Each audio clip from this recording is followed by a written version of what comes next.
te amo pode ser apenas uma expressão vazia de um mero sentimento humano, ou só uma fantasia que passa por baixo do pano. Este amor é falso, apenas um impulso imediato.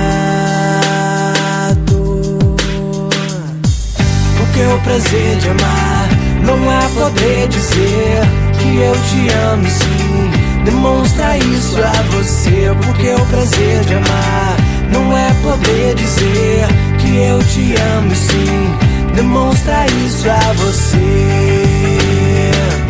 Fazer quem ama feliz, ser um eterno aprendiz.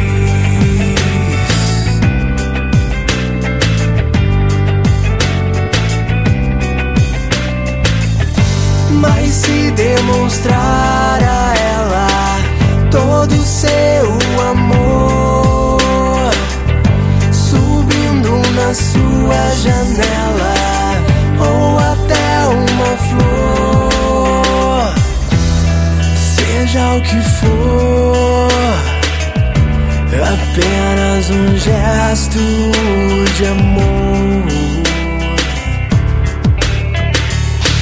Porque o prazer de amar não é poder dizer que eu te amo sim, demonstra isso a você.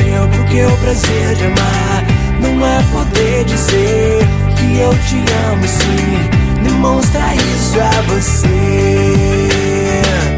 Fazer quem ama feliz, ser um eterno aprendiz. Fazer quem ama feliz, ser um eterno aprendiz. Fazer quem ama feliz, ser um eterno aprendiz. Fazer quem ama feliz.